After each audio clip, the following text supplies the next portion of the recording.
조갑제 TV 시청자 여러분 안녕하십니까. 2020년 7월 8일 밤 10시입니다. 트럼프 대통령이 또 골치를 썩이기 시작했습니다. 트럼프 대통령은 지금 재선이 불투명해지는 정도가 아니라 거의 절망적인 상황으로 몰리고 있습니다. 그러면은 지푸라기도 잡고 싶죠. 근데 김정은이가 그 지푸라기가 될 가능성이 상당히 많아졌습니다. 트럼프 대통령이 오늘 미국의 소리 방송과 인터뷰를 했는데 이 짧은 인터뷰 속에서 트럼프 대통령의 의도가 자세히 나와 있습니다. 이걸 제가 하나하나 분석을 해드리겠습니다. 트럼프 대통령은 김정은과의 세 번째 정상회담 개최에 대해서 긍정적인 입장을 보였습니다. 세 번째라면은 싱가포르 회담, 하노이 회담, 판문점 회담인데 판문점은 회담으로 치지 않습니다. 그래서 세 번째의 핵회담을 하겠다는 뜻을 딱 비쳤습니다. 어제 그레이TV의 그레타 반 서스테렌 앵커와의 인터뷰에서 3차 정상회담과 관련한 질문에 나는 그들이 만나고 싶어하는 것으로 이해하고 있다. 우리도 물론 그렇게 할 것이다. 만약 힐러리가 지난 대선에서 승리했다면 나는 당신이 지금 북한과 큰 전쟁을 하고 있을 것으로 생각한다. 모두가 전쟁을 할 것이라고 한 사람은 나였지만 지금 무슨 일이 일어났는지 보라. 그러니까 힐러리가 대통령이 되었으면 북한과 지금 전쟁을 하고 있을 것이라고 자기 멋대로 이야기하고 있습니다. 그러면서 자기가 전쟁을 막았다고 지금 자랑을 하고 있습니다. 황당무계한 주장이죠. 트럼프 대통령은 한 번 더 정상회담을 할 것이냐고 물으니까 만약 도움이 된다면 그렇게 하겠다. 3차 정상회담이 도움이 될 것으로 생각하느냐는 질문에는 아마도 나는 그와 매우 높은 관계를 맺고 있고 아마도 그럴 것이다. 이렇게 이야기를 했습니다. 그러면서 북한과의 전쟁을 피한 것이 자기의 가장 큰 공인데 오바마 당시 대통령이 당선자인 자신과 처음 만났을 때 첫 대화가 우리가 가지고 있는 가장 큰 문제는 북한이라고 말했다는 점을 상기시키면서 북한의 핵능력을 이렇게 평가를 합니다. 우리는 지켜봐야 한다. 그들은 아직 운반수단 등이 없다. 무슨 일이 벌어지는 때가 있을 수 있기 때문에 우리는 매우 진지한 논의를 하고 그것에 대해 생각을 해야 할 것이다. 지금 당장 우리는 김정은과 잘 지내고 있고 나는 그와 좋은 관계를 맺고 있다. 우리는 아무도 잃지 않았고 누구도 죽지 않았으며 그런 것에 나는 괜찮다. 개의하지 않는다. 아무튼 9,000마일이나 떨어져 있다. 북한이 이렇게 이야기를 했습니다. 이게 뭐냐 하면 첫째, 북한 핵능력 별것 아니다. 운반수단이 없다라고 이야기하는데 이건 황당무계한 이야기죠. 미국을 때리는 운반수단은 아직 없지만은 중거리 미사일, 단거리 미사일 수단은 있습니다. 그러니까 오키나와, 괌, 일본, 한국을 때릴 수단은 있는데 그건 자기는 관심이 없다는 겁니다. 오로지 미국에 도달하는 ICBM만 개발 안 하면은 don't care. 그리고 9,000마일이나 떨어져 있으니까 그거 미국이 별로 걱정할 것 없다. 이런 이야기를 하고 있습니다. 그러니까 북한 핵을 보는 위협의 정도가 완전히 미국 중심입니다. 미국 본토 중심입니다. 주한미군, 주일미군, 괌, 오키나와에 있는 미군은 걱정도 안 해요. 지금 북한이 단거리, 중거리 미사일로 핵을 실어가지고 때린다면은 일본을 때린다면 일본에 있는 주일미군 기지를 때릴 것이고 한국을 때린다면은 평택을 때릴 것입니다. 오산을 때릴 것입니다. 괌을 때릴 것입니다. 미군이 타겟입니다. 1차적인 타겟인데 미국 본토만 안전하면 괜찮다. 이런 철부지 같은 이야기를 하고 있습니다. 그러면서 계속 나는 김정은과 사이가 좋다.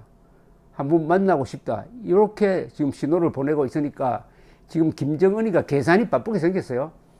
김정은이나 문재인 대통령이나 지금 트럼프가 매우 약한 상황이라는 걸 잘 알고 있습니다. 재선이 어렵다는 것도 잘 알고 있습니다. 이게 지금 찬스라고 생각할 겁니다. 남북한이 다시 공조를 해가지고 트럼프를 함정에 빠뜨릴 수 있다. 세 번째 회담장에 트럼프만 끌고 나오면은 그때는 트럼프를 잡을 수 있다. 왜냐? 트럼프가 볼튼 회고록에 보면 이야기합니다. 하노이 회담을 깬 다음에 문재인 대통령이 와서 한 번 더 만납시다 라고 하니까 트럼프가 내가 다음에 만날 때는 깰 수가 없다. 한 번 깨는 건 괜찮지만 두 번 깨면은 체면이 많이 알린다. 그러니까 그때 합의가 이루어져야 되니까 사전에 북한 핵을 없애겠다는 사전 합의가 전제되어야 만날 수 있다. 이렇게 딱 이야기를 합니다. 그때는 맨정신이었어요. 트럼프가 그 생각을 그냥 가지고 있다고 한다면은 미북 정상회담은 이루어질 수가 없습니다. 지금 북한의 입장은 절대로 핵을 포기하지는 않습니다. 영변 핵시설 폐기 그 이상은 양보하지 않을 겁니다. 김정은이 계산이 바쁘게 생겼습니다.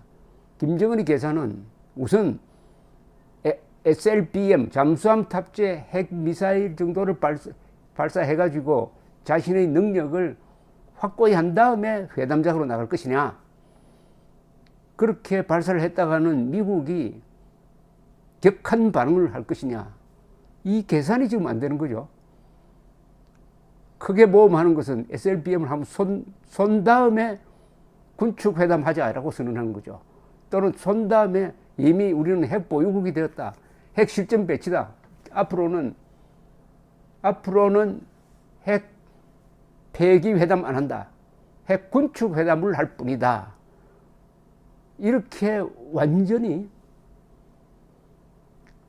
급수가 다른 도발을 할 것이냐. 요 계산을 지금 김정은이가 고민하고 있을 것입니다. 김정은도 지금 머리가 복잡할 겁니다. 그러나 어쨌든 지금 한 몇 개월이 찬스다라는 데는 틀림없습니다.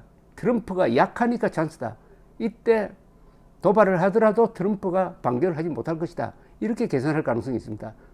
그러나 그게 엇나갈 수는 있어요. 도발을 했더니 트럼프가 궁지에 몰린 쥐가 고양이를 문다고 북한의 도발에 대한 강력한 응징을 통해서 자기의 인기를 회복하려는 또 유혹도 있을 수가 있습니다. 어쨌든 지금 미묘하게 돌아가고 있습니다. 트럼프, 문재인, 김정은 사이에 지금 머리가 아주 복잡해졌습니다. 그런데 일단 대전제가 한 번 더 회담장에 나오도록 한다면은 그것은 김정은의 승리가 될 것입니다. 이런 가운데서 로버트 게이츠 전 미 국방장관은 최근에 이런 책을 썼어요. 북한의 핵 폐기는 물 건너 갔다. 가능한 시나리오는 북한이 더 이상 핵을 안 만들도록 하는 것, 더 이상 실험하지 않도록 하는 선에서 뭔가 합의가 이루어져야 한다. 지금 북한의 핵을 완전히 없애려면 딱 한 가지 방법밖에 없다. 그것은 전쟁이다. 근데 전쟁할 수 있느냐? 아무리 대북 강경파라도 전쟁이 옵션이 될 수 있느냐? 이렇게 묻습니다. 그렇다면은 북한의 핵을 최소한도로 지금 가지고 있는 것 이상 더 만들면 안 된다. 그럼 우라늄 생산 시설 다 없애야 된다. 지금 가지고 있는 것만 그 대신 대북 제재 해제해 준다. 이런 식으로 바꿀 거냐?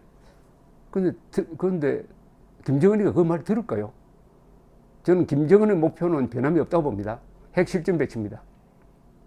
SLBM 플러스 ICBM 능력을 갖추는 겁니다. 어쨌든 만나는 무릅쓰고 핵 실전 배치 상황으로까지 갈 거다. 간 다음에 강한 입장에서 대응하는 것이 낫다. 어중간한 스몰 딜 안 하겠다. 이거 아닐까요?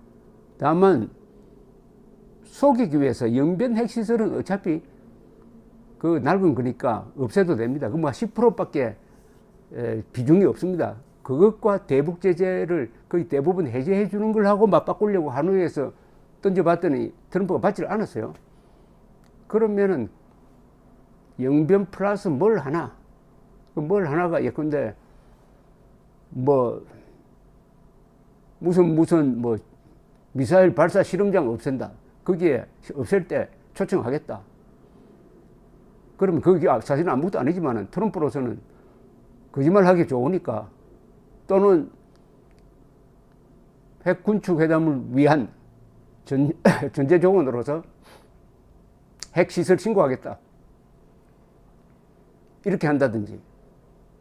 그러니까 요것만치만 주고 대북 제재를 실질적으로 해제시키는, 그렇게 틈만 딱 벌려주면 그 다음에는 문재인 정권이 들어서 가지고 그 틈을 확장시켜 가지고 북한에 대한 관광도 허용하고 개성공단도 재개하는, 그래서 본격적으로 북한에 퍼주는 길을, 고속도로를 내는 요런